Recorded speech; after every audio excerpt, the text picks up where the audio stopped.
கண்ணியத்திற்குரியவர்களே, ஏழ்மையுடைய ஒட்டுமொத்த உருவமாக அலி இப்னு அபி தாலிப் அவர்கள் வாழ்ந்தார்கள். ஏழ்மையுடைய அந்த ஏழ்மையை விவரிக்க முடியாது. அதுவும் யார் அவர்கள்? முஹம்மது ரசூலுல்லாஹ்வுடைய வளர்ப்பில் வளர்ந்தவர், முஹம்மது ரசூலுல்லாஹ்வுடைய குடும்பத்தார், ஒரு உலகத்துடைய தலைவருடைய குடும்பத்தில் பிறந்தவர், அந்த குடும்பத்தில் வளர்ந்தவர், அல்லாஹ்வுடைய தூதருடைய வீட்டின் பட்டறையில் தன்னுடைய வாழ்க்கையை வளர்த்தெடுத்தவர், அல்லாஹ்வுடைய தூதருடைய மகளை திருமணம் முடித்தவர். அல்லாஹு அக்பர். சாதாரண ஏழ்மை அல்ல. ஒரு முறை ஃபாத்திமா ரலியல்லாஹு அன்ஹா அவருடைய கரத்தை அலி இப்னு அபி தாலிபுக்கு காட்டுகிறார்கள். அல்லாஹு அக்பர். உலகத்தின் சிறந்த பெண் ஃபாத்திமா என்ற பெயரை சொன்னவுடன் தம்முடைய பெண்களுடைய உள்ளங்கள் எல்லாம் தாழ்ந்து விட வேண்டும். அவ்வளவு பெரிய கற்புக்கரசி. அவர்களை போன்று கணவனுக்கு மரியாதை செய்வது, அவர்களை போன்று கணவனுக்கு கட்டுப்படுவது, அவர்களை போன்று கணவனுக்கு தூய்மையாக வாழ்வது இந்த உலகத்தில் அந்த சிறந்த பெண்களை தவிர யாராலும் முடியாது. ஃபாத்திமா ரலியல்லாஹு அன்ஹா தன்னுடைய மரணத்திற்கு பிறகு கூட தன்னுடைய ஜனாசாவை இந்த முஸ்லிம்கள் பார்த்துவிடக் கூடாது என்பதற்காக எல்லாருடைய ஜனாசாக்களும் மேலே போர்வை போற்றப்படாமல், அந்த மேலே அந்த கூடு வைக்கப்படாமல் தான் எடுத்து போகப்பட்டது. அல்லாஹ்வுடைய தூதர் ஸல்லல்லாஹு அலைஹி வஸல்லமுடைய மகள் ஃபாத்திமா ரலியல்லாஹு அன்ஹா அவர்கள் ஒரு சஹாபிய பெண்ணிடத்தில் ஆலோசனை கேட்டார்கள். இதற்கு வேறு ஏதாவது வழி இருக்கிறதா? இப்படிப்பட்ட நிலையில் கூட என் உடலை யாரும் பார்த்துவிடக் கூடாது, உடலுடைய வாகை கூட அதனால் மேலே ஒன்று போற்றப்பட வேண்டும் என்று, தன்னுடைய ஜனாசா இப்படித்தான் போற்றப்பட்டு எடுத்துச் செல்லப்பட வேண்டும் என்று அறிவுரை செய்தவர்கள் ஃபாத்திமா ரலியல்லாஹு அன்ஹா. அல்லாஹு அக்பர், அல்லாஹு அக்பர். அல்லாஹ்வுடைய தூதர் ஸல்லல்லாஹு அலைஹி வஸல்லம் ஃபாத்திமா அவர்களை பார்த்து ஒரு முறை கேட்டார்கள், ஃபாத்திமா எது அழகு என கேட்டார்கள். ஃபாத்திமா எது அழகு? ஃபாத்திமா ரலியல்லாஹு அன்ஹா சொன்னார்கள், அல்லாஹ்வுடைய தூதரே, எது அழகு தெரியுமா? என்னையும் என் கணவரை தவிர யாரும் பார்த்துவிடக் கூடாது என்றும், என் கணவரின் மீதும் எந்த பெண்ணுடைய பார்வையும் பட்டுவிடக் கூடாது என்று எந்த ஒரு பெண் விரும்புகிறாளோ அதுதான் அழகு, அதுதான் ஒரு பெண்ணுக்குரிய அழகு என்று சொன்னார்கள். கணவனுக்கு மாறுதல் செய்யக்கூடிய பெண்களினுடைய சமூகத்தில் எத்துணை பேர், கணவனுக்கு துரோகம் செய்யக்கூடிய பெண்களினுடைய சமூகத்தில் எத்துணை பேர், கணவன் இருக்கும் இல்லாத நிலையில் அந்நிய ஆண்களோடு பேசி பழகக்கூடிய முஸ்லிம் பெண்களினுடைய சமூகத்தில் எத்துணை பேர். அல்லாஹ்வை அங்கிக் கொள்ள வேண்டாம். அவர்கள் இந்த ஃபாத்திமா ரலியல்லாஹு அன்ஹாவுடைய வரலாற்றில் அவர்கள் பாடத்தை படித்துக் கொள்ள வேண்டாமா? ஃபாத்திமா ரலியல்லாஹு அன்ஹா அலி இப்னு அபி தாலிப் அவர்களிடத்திலே கரத்தை விரித்து காட்டுகிறார்கள். கரமெல்லாம் அப்படி இழுக்கப்பட்டிருக்கிறது. வேலை பார்த்து பார்த்து பார்த்து கைகள் எல்லாம் தழும்புகள் விழுந்திருக்கிறது. முஹம்மது ரசூலுல்லாஹ்வுடைய மகளுக்கு. அல்லாஹு அக்பர். எவ்வளவு பெரிய ஏழ்மை பாருங்கள். அலி இப்னு அபி தாலிபிடத்திலே சொன்னார்கள், என் கணவரே, என் தந்தை இடத்தில் சென்று யாராவது போரிலே கைதிகள் அடிமைகளாக இருந்தால் வாங்கி வருவோமா? அலி இப்னு அபி தாலிப் அவர்களும் சரியம்மா, நீ சென்று அவர்களுடைய தந்தை இடத்திலே கேட்டு வாங்கி வா என்று அனுப்புகிறார்கள். உலகத்துடைய தேவைக்காக ஃபாத்திமா ரலியல்லாஹு அன்ஹா தன்னுடைய தந்தையை சந்திக்க வருகிறார்கள்.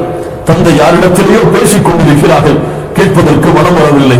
உலகத்துடைய தேவையை மறுமைக்காக வாழக்கூடிய முஹம்மது ரசூலுல்லாஹ்விடத்திலே கேட்பதற்கு ஃபாத்திமா அவர்களுக்கு மனம் வரவில்லை. ஆயிஷா ரலியல்லாஹு அன்ஹா அவங்க இடத்திலே சொல்லிவிட்டு சென்று விடுகிறார்கள். என்னுடைய கஷ்டம் இது, என்னுடைய சிரமம் இது, என்னுடைய கரங்கள் எல்லாம் காய்த்து விட்டது. ஏதாவது ஒரு அடிமை இருந்தால் போதும், எங்களுடைய குடும்பத்திற்கு நாங்கள் அவர்களை வைத்து எங்களுடைய வீட்டு வேலைகளை பார்த்துக் கொள்வோம். அல்லாஹ்வுடைய தூதரிடத்திலே ஆயிஷா ரலியல்லாஹு அன்ஹா ஃபாத்திமா அவர்கள் சென்றதற்கு பிறகு இந்த செய்தி எடுத்துச் சொல்கிறார்கள். இப்படி உங்களுடைய மகளார் வந்தார்கள், இவ்வளவு சிரமத்தில் இருப்பதாக சொன்னார்கள். ஒரே ஒரு அடிமையை கேட்கிறார்கள். அல்லாஹ்வுடைய தூதரை அனுப்பிவிடலாமா? நான் செல்கிறேன், என்னுடைய மகளை பார்த்து வருகிறேன் என்று கூறி அல்லாஹ்வுடைய தூதர் ஸல்லல்லாஹு அலைஹி வஸல்லம் தன்னுடைய மகளை பார்க்க வருகிறார்கள். அலி அவர்களை அழைக்கிறார்கள், வாருங்கள் அலி, என் பக்கத்தில் உட்காருங்கள். யா ஃபாத்திமா, நீங்களும் வாருங்கள், என் பக்கத்தில் உட்காருங்கள். இருவரும் அல்லாஹ்வுடைய தூதருக்கு மிக நெருக்கமாக அமர்கிறார்கள். புகாரி ரஹிமஹுல்லாஹ் இந்த ஹதீஸை பதிவு செய்கிறார்கள். எந்த அளவுக்கு முஹம்மது ரசூலுல்லாஹ் ஸல்லல்லாஹு அலைஹி வஸல்லம் அவருடைய உடம்பின் சூடு ஃபாத்திமா அவர்களுக்கு தெரிகிறது. அவ்வளவு நெருக்கமாக அமர்கிறார்கள் தன்னுடைய மகளிடத்தில். சொன்னார்கள், மகளே, நான் உனக்கு ஒரு செயலை கற்றுத்தரட்டுமா? உனக்கு ஒரு செயலை நான் கற்றுத்தரட்டுமா? நீ இரவிலே உறங்கச் சென்றால் அந்த உறங்கக்கூடிய அந்த இருக்கையில் அமர்ந்து கொண்டு 33 தடவை சுப்ஹானல்லாஹ், 33 தடவை அல்ஹம்துலில்லாஹ், 34 தடவை அல்லாஹு அக்பர் என்று சொல் என் மகளே, அது உனக்கு ஒரு அடிமை கிடைப்பதை விட சிறந்தது. என்னங்க, இது விக்கிர சொல்லி கொடுத்தா கஷ்டம் போயிருமா? நம்ம என்ன கேட்போம்? கொடுக்க முடியலன்னா கொடுக்கலன்னு சொல்லியிருக்கலாம். சுப்ஹானல்லாஹ் அல்ஹம்துலில்லாஹ் என்ன கஷ்டம் புரியுமா? அல்லாஹ்வுடைய தூதர் ஸல்லல்லாஹு அலைஹி வஸல்லம் இந்த இடத்திலே ஒவ்வொரு பிள்ளைகளை வளர்க்கக்கூடிய பெற்றோர்களும் கொஞ்சம் கவனத்தை செலுத்துங்கள். தன்னுடைய பிள்ளை உலகத்தின் தேவைக்காக தன்னிடத்திலே வந்து இருக்கிறார். அல்லாஹ்வுடைய தூதர் நினைத்திருந்தால் தன்னுடைய பிள்ளைக்கு அதை கொடுத்திருக்கிறார். தன்னுடைய அடிமைகளில் யாராவது ஒருவரை கூட தன்னுடைய மகனுக்கு வேலை பார்ப்பதற்காக அல்லாஹ்வுடைய தூதர் நியமித்திருக்கலாம். ஆனால் உலகத்துடைய தேவை வந்த பொழுது, மகனே மறுமையின் தேவைக்காக நீ உன்னுடைய கவனத்தை திருப்பு என்று தன்னுடைய மகளை வளர்த்தெடுத்த முறை முஹம்மது ரசூலுல்லாஹ் ஸல்லல்லாஹு அலைஹி வஸல்லம். ஏன்? என் மகளே, உன் கஷ்டம் நீங்க வேண்டுமா? உன் சிரமம் நீங்க வேண்டுமா? உன்னுடைய உடலுடைய சோர்வுகள் எல்லாம் அகல வேண்டுமா? அல்லாஹ்வை துதி, அல்லாஹ்வை புகழ்.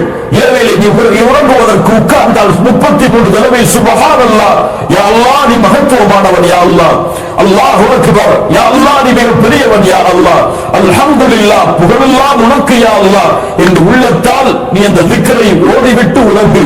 உனக்கு ஒரு அடிமை கிடைப்பதை விட சிறந்தது. என்ன அர்த்தம்? உன் கவலைகள், உன் கஷ்டங்கள், உன் துயரங்கள், உன் துன்பங்கள் எல்லாவற்றையும் அல்லதீன ஆமனு வதத்மஇன்னு குலூபுஹும் பிதிக்ரில்லாஹ். முஃமின்கள் யார்? அவர்களுடைய உள்ளம் அல்லாஹ்வின் நினைவால் சாந்தி அடையும். அலா பிதிக்ரில்லாஹி தத்மஇன்னுல் குலூப். முஃமின்களுக்கு அல்லாஹ்வுடைய நினைவில் தான் உள்ளத்தில் அமைதி இருக்கிறது என்று அல்லாஹ்வுடைய தூதர் ஸல்லல்லாஹு அலைஹி வஸல்லம் அலி இப்னு அபி தாலிப் அவர்களுக்கும் ஃபாத்திமா ரலியல்லாஹு அன்ஹா அவர்களுக்கு பயிற்றுவித்தார்கள். இன்ஷா அல்லாஹ் இந்த சுன்னத்தை என் வாழ்நாள் முடியும் வரை இந்த இரவில் இருந்து கடைபிடிப்பேன் இன்ஷா அல்லாஹ். அலி இப்னு அபி தாலிப் சொல்கிறார்கள், இந்த செய்தியை அல்லாஹ்வுடைய தூதர் எனக்கு சொன்னதிலிருந்து என்னுடைய மரணம் வரை என்னுடைய வாழ்நாளில் உறக்கம் என்று எப்போதெல்லாம் ஏற்பட்டிருக்கிறதோ எந்த இரவையும் விடாமல் நான் இதை சொல்லிக் கொண்டு வந்தேன். சுன்னத்தை பின்பற்றக்கூடிய முறை. அப்போது கேட்கப்படுகிறது, சிஃபீனுடைய யுத்தம் உங்களுக்கு எதிராக முஆவியா அவர்களுக்கும் உங்களுக்கும் நடந்த, 2 முஸ்லிம்களுக்கு நடந்த அவ்வளவு பெரிய மன கஷ்டத்தில் நடந்த அந்த யுத்தம், அந்த யுத்த களத்தின் இரவில் கூடவா நீங்கள் மறக்கவில்லை? அலி இப்னு அபி தாலிப் சொன்னார்கள், அந்த இரவும் மறக்கவில்லை, இதை செய்தேன். அல்லாஹ் அக்பர். அல்லாஹ் இந்த சுன்னத்தை பின்பற்றக்கூடிய பாக்கியத்தை கொடுப்பானா?